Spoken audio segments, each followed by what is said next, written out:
Hey guys, I'm Tim with Original Strength, and this week I wanted to give you 4 simple movements that you can do at home to prevent or combat osteoporosis.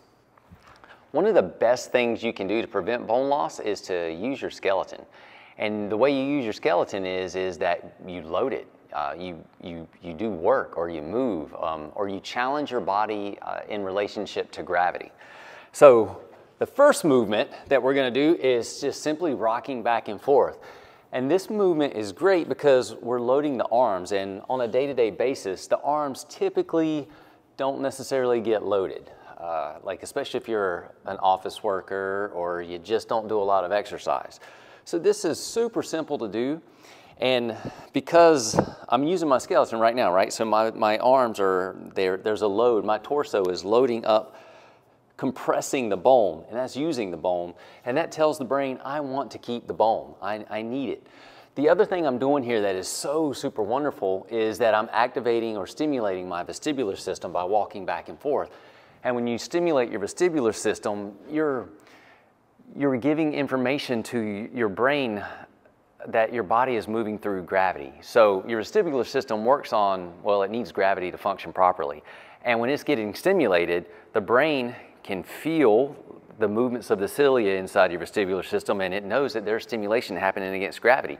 And the brain knows it needs to help with the body move against gravity, so that's a simple way to keep bone mass. And this, I know it sounds weird, but like if you were to go outer space in a spaceship, as soon as you get outer space, there's no longer a pull of gravity on your vestibular system, and your brain instantly releases osteoblasts to start deteriorating your bone because there's no gravity and there's no stimulation on your vestibular system, and there's no need for bone apparently when there's no weight and your skeleton doesn't have to bear anything. The body's amazing. But here on Earth, if we activate the vestibular system, the brain knows, I need to keep these bones and this skeleton healthy because there's a pull on this body. So simply rocking back and forth, we're loading the arms, we're loading the thigh bones, and we're activating the vestibular system. That's movement number 1. Movement number 2 is we can increase the load and the challenge by crawling. Now you can crawl on your hands and knees or your hands and feet, doesn't really matter. Hands and feet is more tension through the system. More tension or more load through the system is a higher demand, so that's really nice.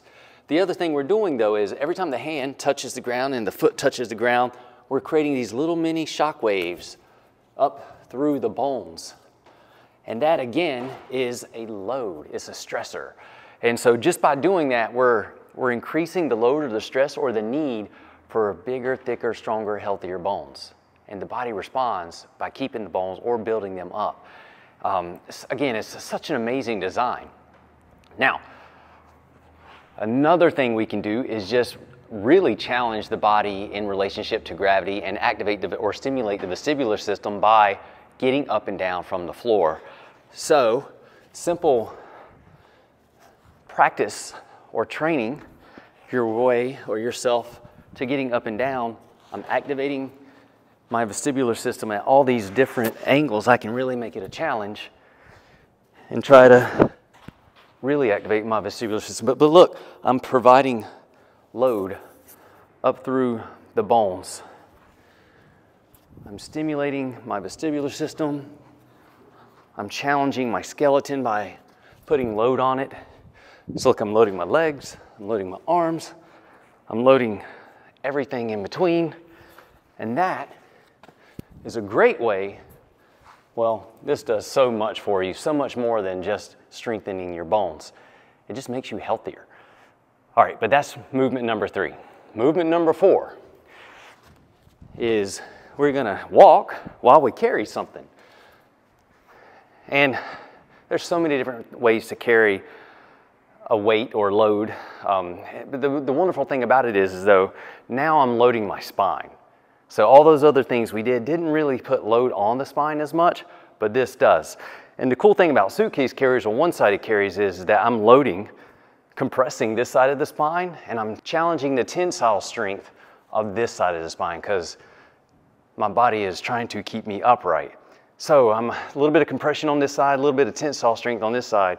I mean, it's just the bee's knees as far as demanding, asking the body to keep the spine healthy and strong. So you go for a walk, and again, every time you walk, you create load and little shock waves up through your bones, and your body knows that you need it. Also, walking activates the vestibular system. And the reason we carry is now because I can add load to the spine. I'm also strengthening my grip if I carry it this way.